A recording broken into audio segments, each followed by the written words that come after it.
Look at me right now, Moneypenny. I want to undo that bow and get to know you. I'm crazy to make a deal with you. Nancy and I are still looking for the other half of my head.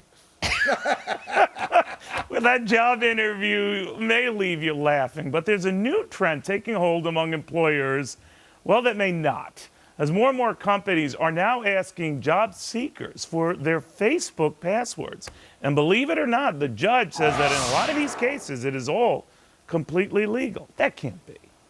Well, it's legal for them to ask, but you don't have an obligation to give it to them. But if you don't give it to them, they're going to be... Well, there's a couple of absolutes here.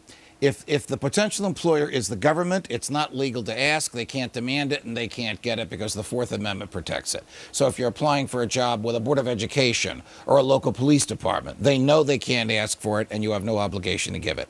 The problematic area is in the private sector.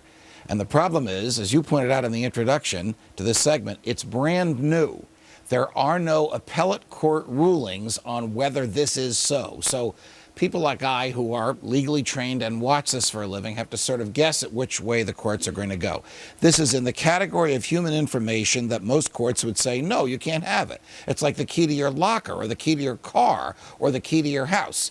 But people will give it because they want the job. They want to please the person who's asking for it. But, you know, they'll never tell you that you didn't get the job because you declined to give your Facebook password. Right. But that will be the reason, and you just surmise that that was the reason. There are some cases in which employers have asked for private information from employees. The employee didn't give it over, and the employee either lost their job or didn't get a promotion. They sued and successfully persuaded a jury that the reason they lost their job or lost the promotion was because they didn't fork over the private information. Those people have won those cases. They're very rare, Neil. Right. Usually those cases are settled. They never reach a judge or But what's a jury. going on here, really, Judge? I mean, it wasn't too long ago where, you know, Social Security, and that's a given now. They always get that. And then all of a sudden, your credit report, they got their hands on that.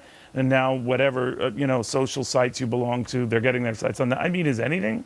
What's going on is the loss of privacy. The assault, big time. The assault was begun by the government. But what could your 9/11. Facebook account say about you? Or you know, what new dimension does this give a potential person? I would think that if the employer had someone friend you, they could see what's on your Facebook page. But perhaps if they had your personal password, they might be able to see everything that you've put there, even things that you've designated just for certain friends. And some of that might be embarrassing to you, and some of it might be so private that they're not entitled to it. Look, just because I share with you a photograph of me and X, fill in the blank, doesn't mean that I want our bosses to be aware of the existence You of and I that know photograph. that was a dark and stormy night. But seriously, but doesn't part of you just cringe a little bit that, you know, that's a little weird. Here's what bothers me, is that there is no outrage at the loss of privacy. Right. Last weekend, someone said the CIA can spy on you through your dishwasher.